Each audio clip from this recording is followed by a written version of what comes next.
Miss Shadwick, I'd like you to remind the jury what happened on the morning of Thursday, the 24th of December, 1998. That's the morning after the party. When I woke up, you mean? If you would. Well, like I said yesterday, I was just very confused. I didn't know where I was or how it ended up there. And then I saw the condom packet lying at the side of the bed. And the blood on the sheet. But at this point, you still weren't certain as to whether or not you'd had sexual intercourse. No, I didn't think I had. I was hoping I hadn't. You were hoping you hadn't. In your statements to the police, you claim to have been a virgin prior to the party. I was? So this would have been your first sexual experience?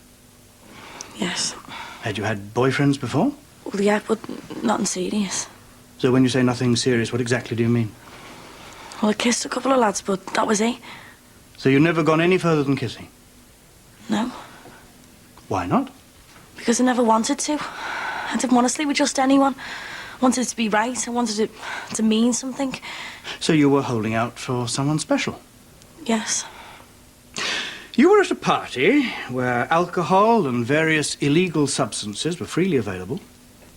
There are various witnesses who claim that they saw you behaving in a very provocative manner.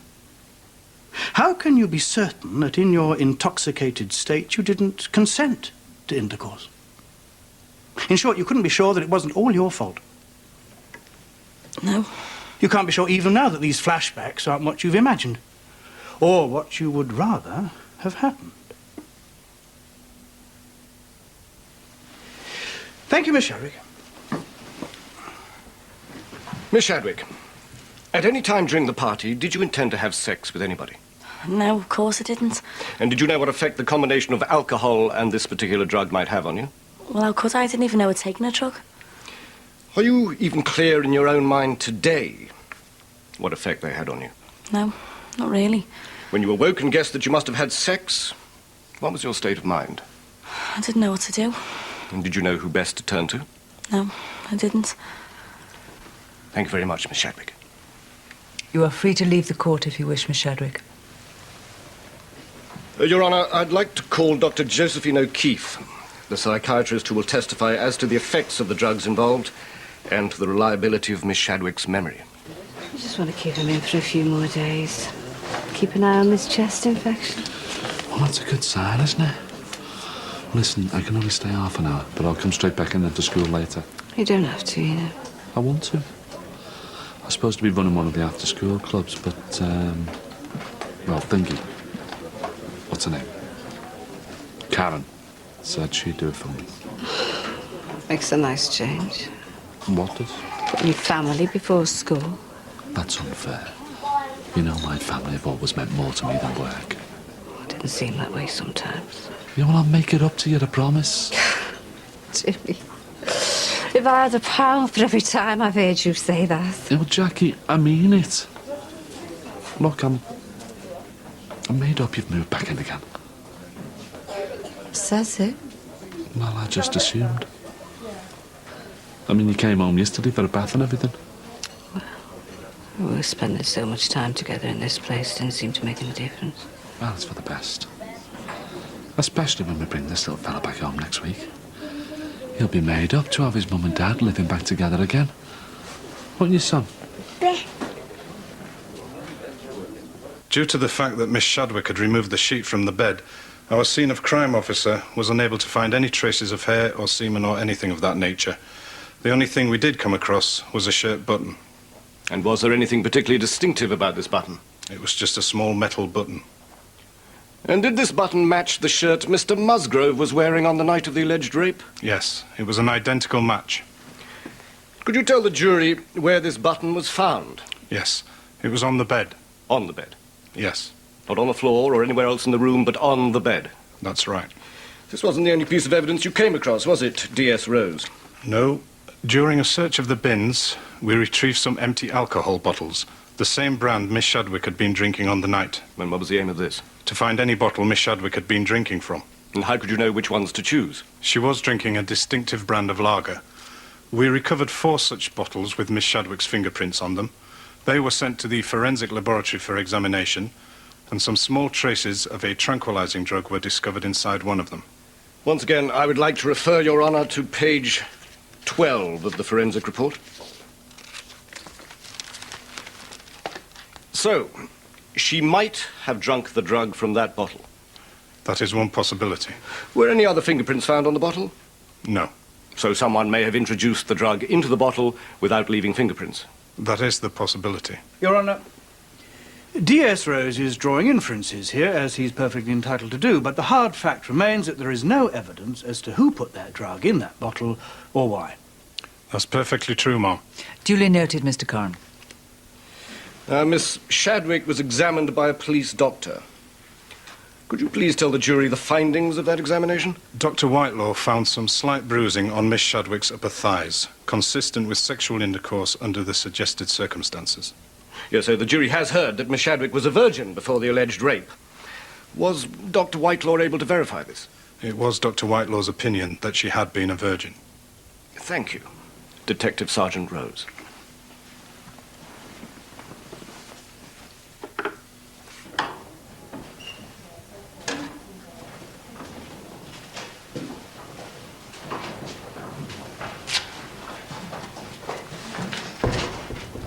Auntie Rose? Matthew! How's it going? I've never felt so mortified in my whole life. Yeah, well, it's all over now, love. You've done your bit. You can go home if you want.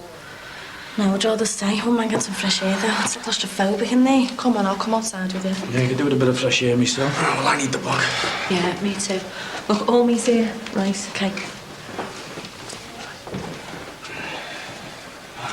All right, mate. How's it going? How's it going? It's a nightmare. They're asking our Nicky all kinds. You know, that personal stuff, trying to make out that she's some slag who'd sleep with anything.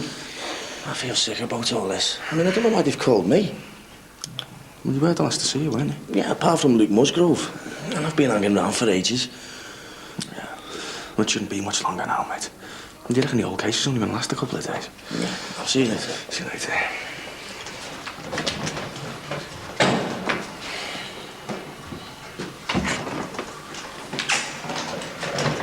Miss Evans, were you at all aware that your friend was behaving any differently on the night of the party?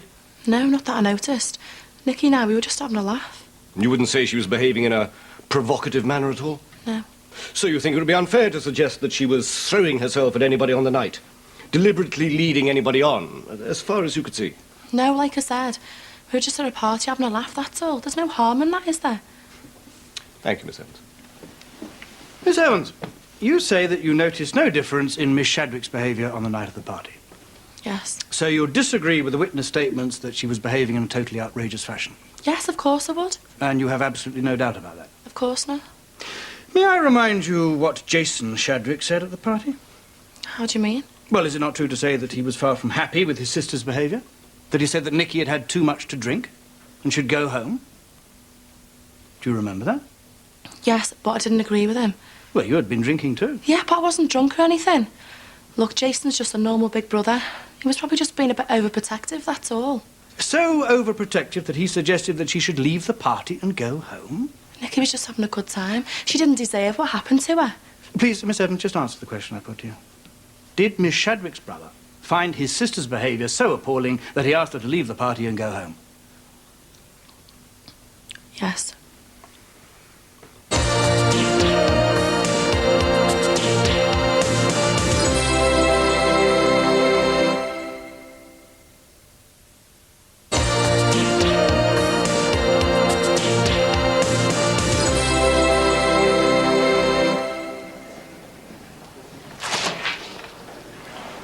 What are you doing here?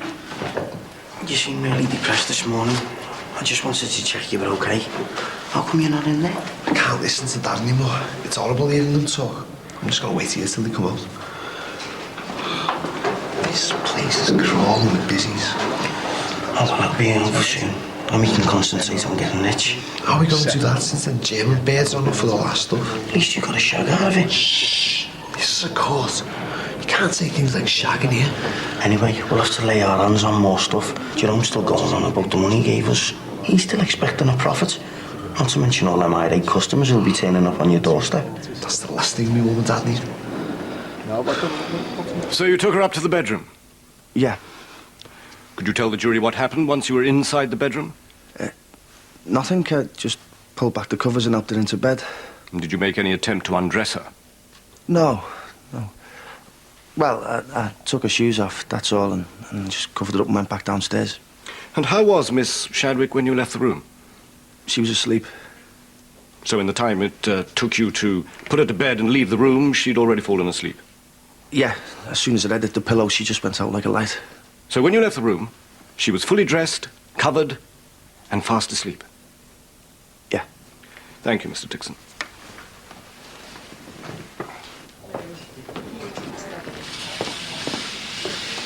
How is he? Oh, he hasn't been too bad. He really perked up for an hour or so this afternoon. Played with his toys and stuff. Must have tired himself out. Oh, well, that's a good sign, isn't it? Yeah. I went to have a cup of tea with Sandra in a break. I should have heard some of the things she was telling me about the kids in here who'll never go home. I know it sounds dramatic, but you know, I think nurses are more like angels than human beings. They deserve a medal. Pity the same can't be said about teachers. How do you mean? Well, I finished my marking today. End of year exams. And? Well, put it this way. I don't think Karen's going to be very happy with me. That bad? Just don't understand it. I mean, you know, in class the kids are great, you know, seem to enjoy the lesson, but the results just don't reflect it. Can't you just forge them? You have done with everything else. You're really enjoying this, aren't you? Oh, don't be so ridiculous. To be completely honest, I couldn't care less, Jimmy. The only thing I care about is getting our will home. There are more important things in the world than exam results, you know. Members of the jury, you have heard that Luke Musgrove has been charged on 2 counts. Count 1 of having unlawful sexual intercourse with a woman, and count 2 of administering a noxious substance with intent to injure, the basic intention being to deprive Miss Shadwick of the ability to resist rape. Now, on what firm evidence does the prosecution found its case? Admissions from the defendant? No. Compelling forensic evidence? No. Finding a bottle of sedatives, perhaps, hidden in his bedroom? No. Having an eyewitness to the alleged rape? No. Flashbacks apart, if you dare to call them evidence, it would be fair to say that the prosecution amounts to a button. One button. One button to proclaim the defendant a ruthless seducer, a drugger of a virgin, and a rapist. Well, surely not. Luke Musgrove was arrested 18 days after the alleged incident took place, and what was the reason for his arrest?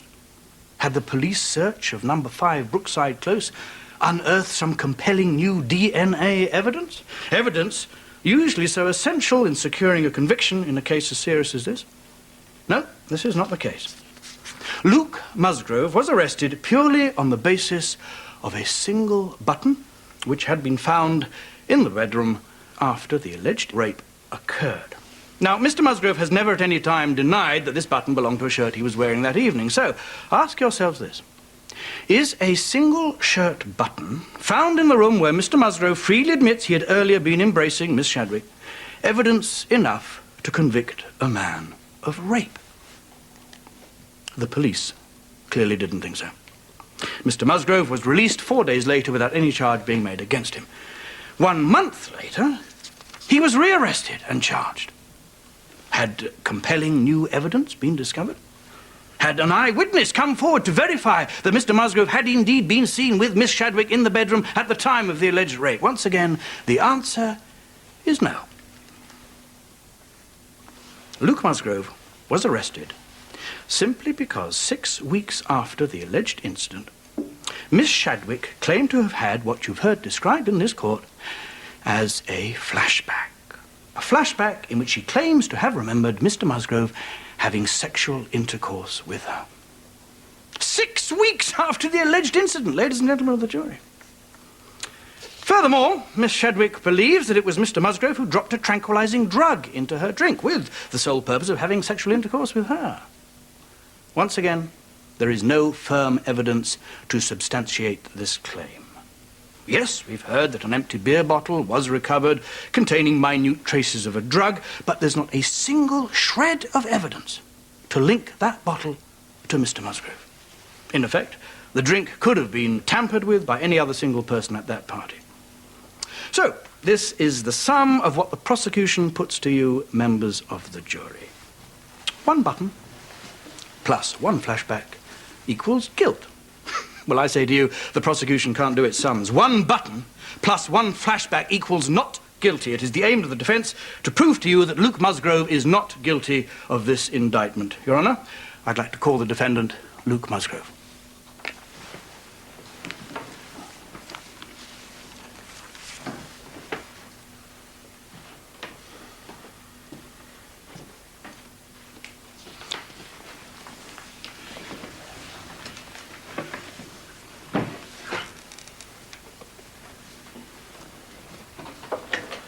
Take the Bible in your right hand and read from the card. I do solemnly swear by Almighty God to tell the truth, the whole truth, and nothing but the truth. Thank you. Mr. Musgrove, perhaps it would be helpful to start by telling the court of your relationship with Miss Shadwick prior to the party. We were just neighbours. We'd only recently moved into the area. I knew her to let on to. We'd chatted once or twice, and that was about it. So at the party you were already on vaguely familiar terms with Miss Shadwick? Yeah. Did you find her attractive? Yeah. She's a very attractive girl. I think most people fancied her. Most people? Well, there was some people there who commented on the night. I think it was partly to do with the way she was dressed. Or could you describe the way that she was dressed?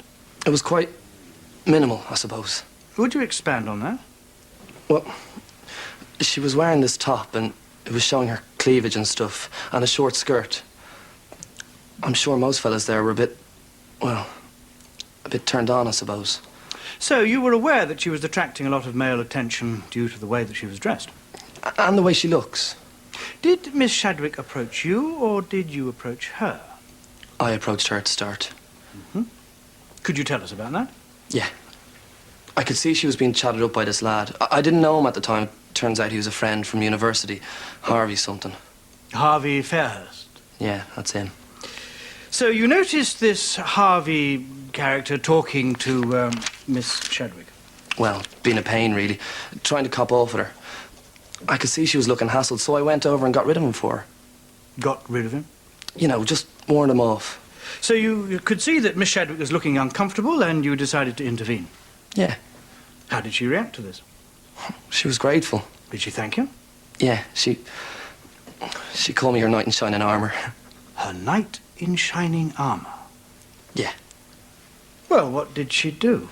She just smiled and went upstairs. And what did you make of this? I got the impression that she fancied me.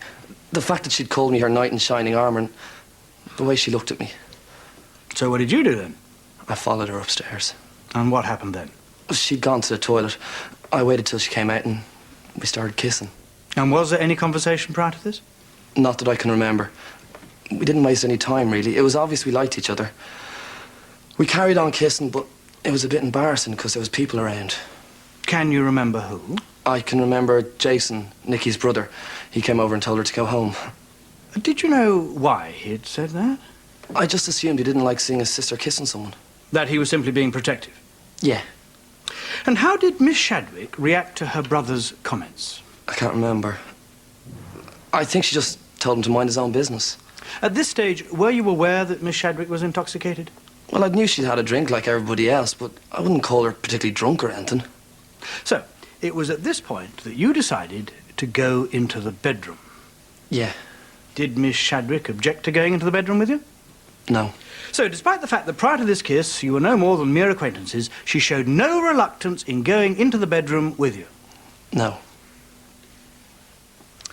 What did you think? Well, I was pleased.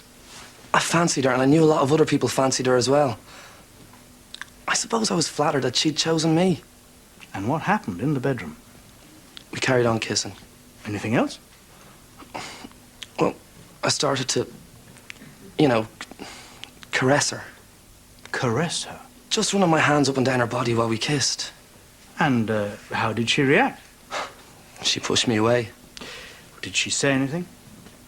She said, I'm drunk, but I'm not that drunk, and then she went back downstairs. Were you disappointed? Of course I was. But it was hardly the end of the world. It wasn't like the first time I'd been knocked back. So this very attractive young woman makes advances towards you, goes into a bedroom with you, kisses you, and then quite abruptly decides that she wants no more to do with it. Well, you must have felt very rejected. I did. But not rejected enough to rape her. So what did you do? Well, I wasn't going to let it spoil me even. I went back downstairs and continued enjoying the party. At any point after this, did you return to the bedroom? No. Are you absolutely sure about that, Mr. Musgrove? Yeah. Thank you. No further questions.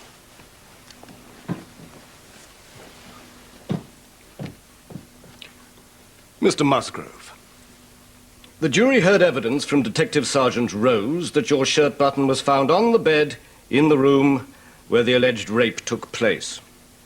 How do you explain this? I've already said I was in the room with Nikki. I don't deny that. Exactly where in the room? Oh, just behind the door. So a considerable distance from the bed? No, not really. It was only a small box room. The bed's behind the door. But you never, at any point, went near the bed? No. We didn't get on the bed, if that's what you mean. So don't you find it strange that this is where your button was found? Yeah, I do. And you have absolutely no idea how this may have occurred? Well, she sort of fell against me. Sort of stumbled like and grabbed the front of my shirt. Could have come off then. Now, you told the court that Miss Shadwick's brother had approached you on the landing. Yeah. What the defense has already told us made it perfectly clear that Mr. Shadwick was very embarrassed by his sister's behavior. He considered her to be drunk and showing herself up. Were you not aware of this? No, not really. Or were you hoping that it would work in your favor? I don't understand. You've admitted you found her very attractive, that you were turned on by the way she was dressed. Yeah. The fact that she was in an intoxicated state no doubt made you think that a sexual encounter was more likely. No, that's not true. Mr. Musgrove, if a number of witnesses say they saw you on the landing at the time of the alleged rape, would they be wrong? I'd probably have just been to the toilet. Probably. Well, there's no other reason for me to go back upstairs. Well, not unless you knew Miss Shadwick was unconscious in the bedroom, which you did, didn't you, Mr. Musgrove? Yeah, everybody knew. Well, let's look at the facts, Mr. Musgrove. You find yourself in a clinch with a young woman whom you were sexually attracted to. You take her into the bedroom, knowing she was intoxicated, in the hope of taking things further. No. Come off it, Mr. Musgrove. Everyone else at the party knew she'd had too much to drink. Seems rather implausible that you hadn't noticed it too. But you led her into the bedroom, despite of this, only to be rejected. Now, you didn't like this, did you, Mr. Musgrove? How much further were you prepared to go? I don't know what you mean. Shall I spell it out for you? You wanted revenge. So you resorted to Plan B. You were going to have Miss Shadwick one way or the other. You were determined to make her pay for rejecting you. So you went back downstairs to the party, dropped the tranquilizer into her drink, and then later went back into the bedroom where you raped her. That's not true. You've got it all wrong. I never raped her.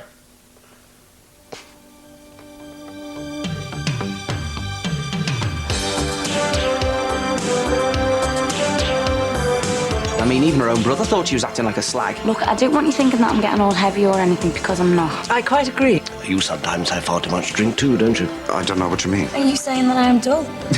Would I? God, would I dare? How's it going? From bad to worse. This is your big chance. You may as well grab it while you can. He didn't do it.